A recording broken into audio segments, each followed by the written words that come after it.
Halo, Assalamualaikum warahmatullahi wabarakatuh. Perkenalkan, nama saya Miftahur Rahmi dan teman saya. Azizah Aini. Kami mahasiswa Poltekkes Kemenkes RI Padang jurusan Gizi dan juga calon ahli gizi masa depan. Hehehe. Kami berdua akan memberikan penyuluhan tentang stroke. Tapi tunggu dulu, semuanya udah pada tahu apa itu ahli gizi? Yakin udah pada tahu? Ahli gizi adalah tenaga kesehatan profesional yang tugasnya menaksir, mendiagnosis, menangani masalah pola makan dan nutrisi pada individu maupun masyarakat yang lebih luas. Fungsi lain dari ahli gizi ini memberikan pelayanan konsultasi gizi, edukasi gizi, dan tata cara diet. Nah, bagi teman-teman yang baru mengenal apa itu ahli gizi atau sudah mendengar tapi nggak tahu apa tuh fungsi dari ahli gizi, secara awamnya ahli gizi ini fungsinya membantu dokter untuk mencegah penyakit lain maupun mempercepat penyembuhan dari pasien, sehingga perawatan pasien menghabiskan waktu yang lebih sedikit.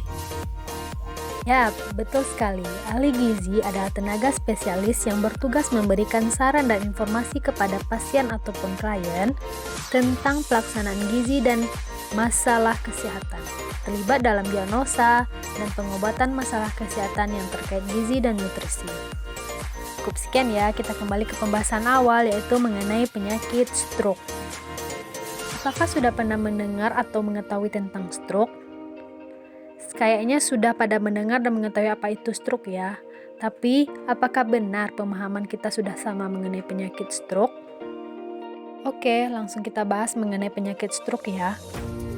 Stroke adalah gangguan saraf permanen akibat terganggunya peredaran darah ke otak yang terjadi sekitar 24 jam atau lebih.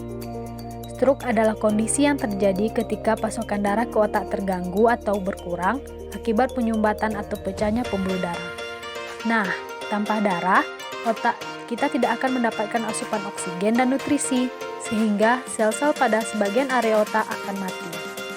Selanjutnya, gejala stroke. Di antaranya, muka terasa tebal dan mati rasa, pandangan kabur secara tiba-tiba, kemudian sakit kepala yang hebat yang tidak pernah dirasakan sebelumnya. Selanjutnya, jenis-jenis stroke. Berdasarkan penyebabnya, stroke ada dua jenis, yaitu stroke iskemik atau non-hemorrhagic dan stroke hemorrhagic. Iskemik artinya penyumbatan dan hemorrhagic artinya tidak berdarah. Stroke jenis ini terjadi karena tersumbatnya pembuluh darah otak oleh plak yang biasanya terdiri atas protein, kalsium, ataupun lemak yang menyebabkan aliran oksigen yang melalui liang arteri terhambat. Kondisi seperti ini mirip dengan gangguan arteri atau aterosklerosis pada arteri jantung. Lokasi penyumbatan dapat terjadi pada pembuluh darah besar atau arteri karotis, pembuluh darah sedang, arteri cerebris, ataupun pembuluh darah kecil. Stroke iskemik umumnya menyerang pada waktu pagi sampai siang hari, di mana tekanan darah secara alami mengalami peningkatan darah di dalam pembuluh.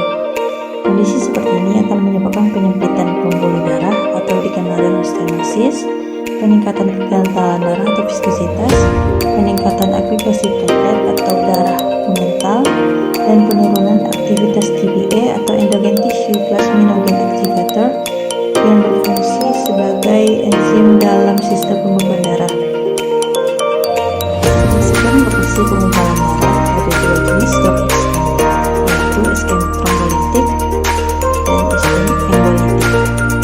Trombolitik ditandai dengan pengumpulan darah pada pembuluh darah yang mengarah ke otak. Proses trombosis dapat terjadi di dua lokasi yang berbeda, yaitu pembuluh darah besar maupun kecil.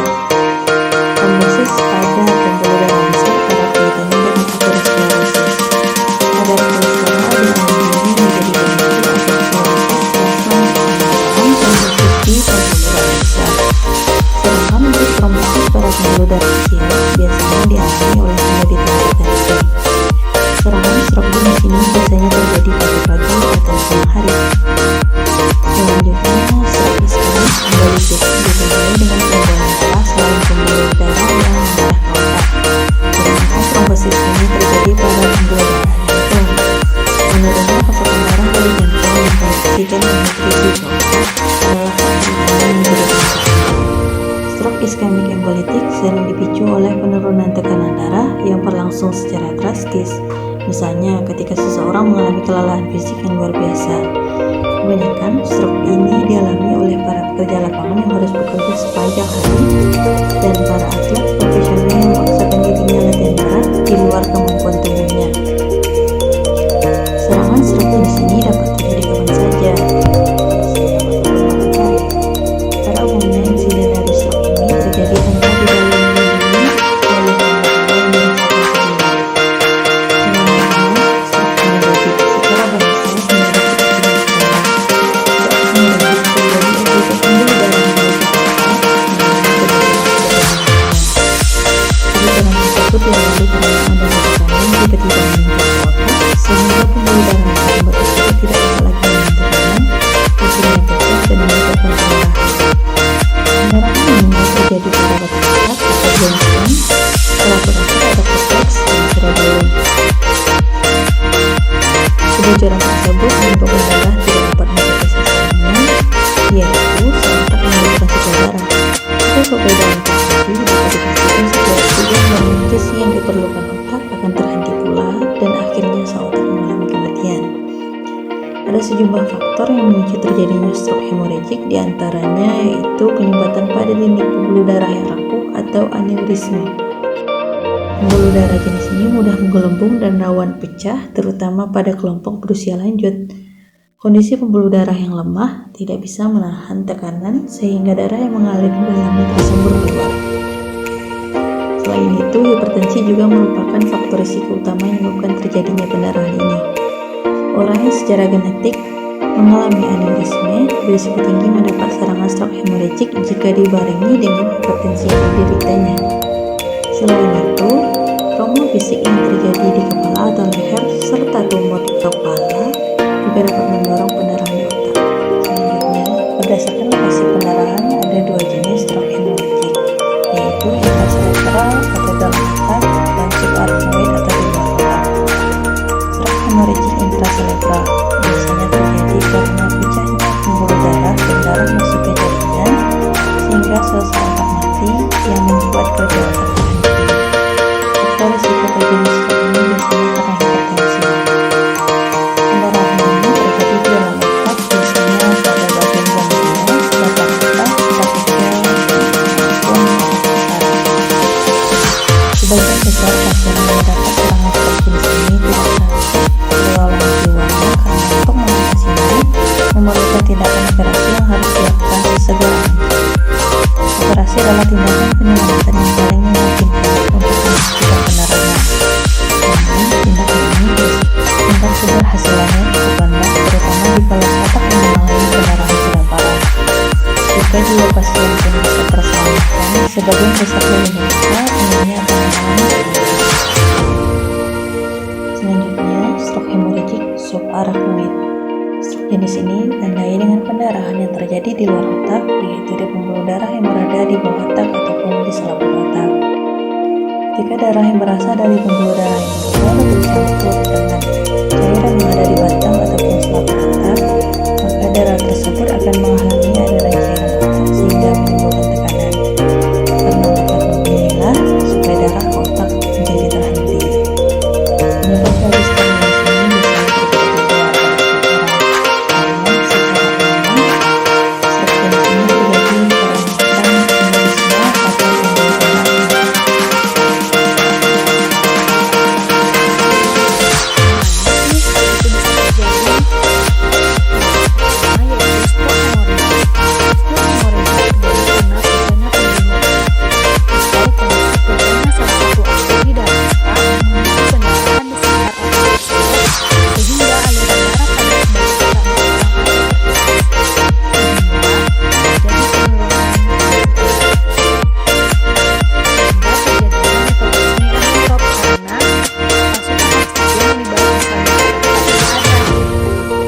yang otak dapat cepat mati sehingga fungsi otak dapat terganggu secara permanen dan terjadilah udem pada otak.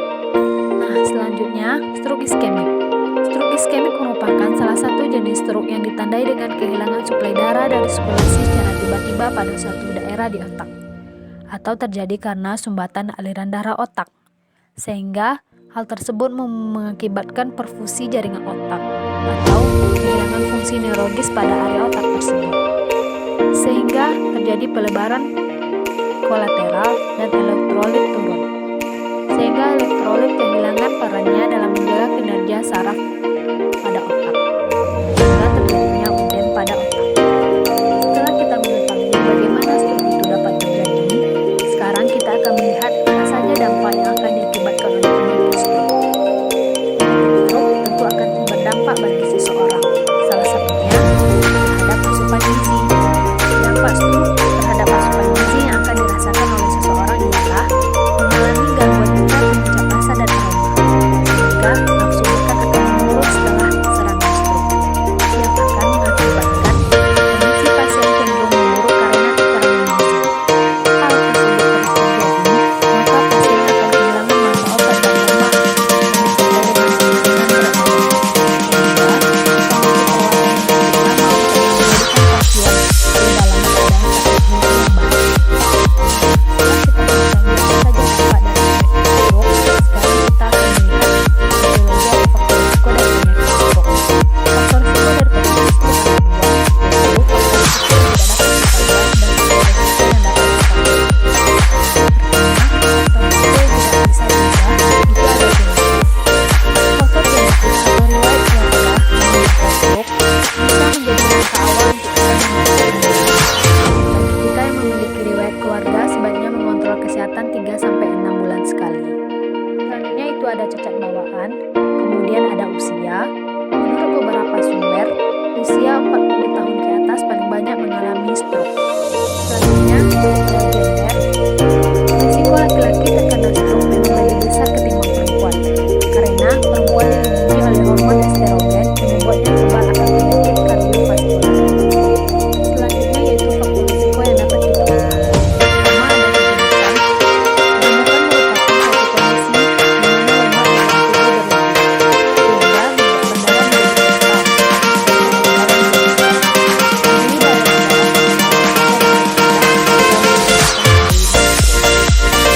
hipertensi atau tekanan darah tinggi. Tekanan darah tinggi adalah faktor risiko yang paling penting untuk stroke karena merupakan penyebab utama terjadinya stroke. Tekanan darah yang normal adalah di bawah 190/80. Selanjutnya kebiasaan merokok. Merokok dapat merusak pembuluh darah yang bisa menyebabkan penyumbatan dalam pembuluh darah hingga terjadinya stroke. Selanjutnya malas berolahraga. Jika malas berolahraga, maka tubuh akan kembali berat. Stroke merupakan awal dari kekurangan gerak. Diabetes. Gula darah yang tinggi akan memicu terbentuknya aterosklerosis yang menimbulkan penyempitan dan penyumbatan pembuluh darah, sehingga aliran darah akan terganggu ke otak dan memicu terjadinya stroke. Selanjutnya penyakit jantung. Jantung merupakan mesin utama dalam sirkulasi darah. Jika fungsinya sudah terganggu, maka sirkulasi darah akan terganggu. Jika sirkulasi udara ke otak terganggu, maka akan memicu terjadinya stroke. Selanjutnya, transient ischemic attack merupakan serangan stroke yang berlangsung singkat dan tidak menimbulkan kerusakan yang permanen pada otak. Namun, hal ini menjadi peringatan bahwa penderitanya akan terkena serangan stroke yang lebih berat di kemudian hari. Kemudian gimana sih pelaksanaan untuk pasien stroke ini? Yang pertama, dalam baik. Contohnya pada sumber komunikasi tentang kegiatan lain, misalnya dilarang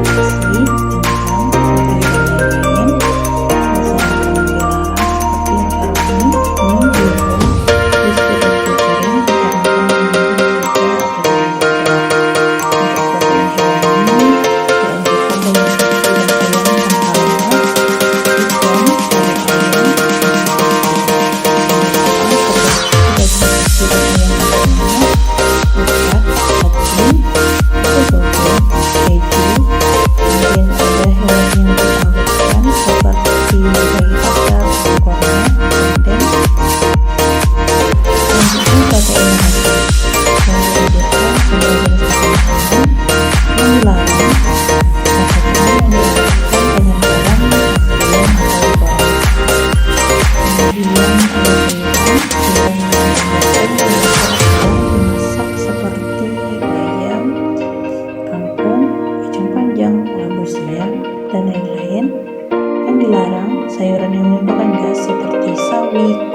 Dan juga sayuran berserat tinggi seperti daun singkong, sayur mentah, pari, dan lain-lain.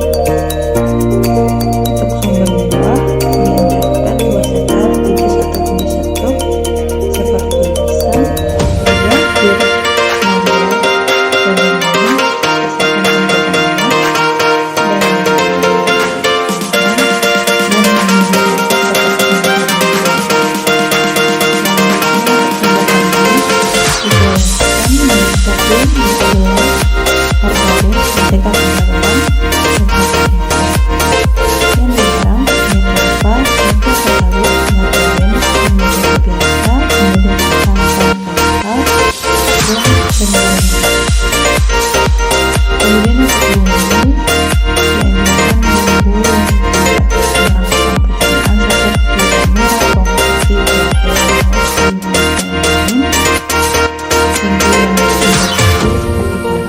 Kesehatan dan perkembangan pencernaan seperti cabai, merica, cuka, terasi, petis, baking powder, ataupun soda. Kemudian penata laksanaan yang kedua ada olahraga secara teratur, hindari minuman alkohol, dan selanjutnya hindari merokok dikarenakan dampak buruk nikotin yang ada pada rokok merupakan pemicu stroke yang tidak bisa kita lakukan lagi. Nikotin meningkatkan pembentukan plak di arteri yang merupakan penyebab aterosklerosis, dan stimulasi yang berlebihan pada asetilkolin dan asetil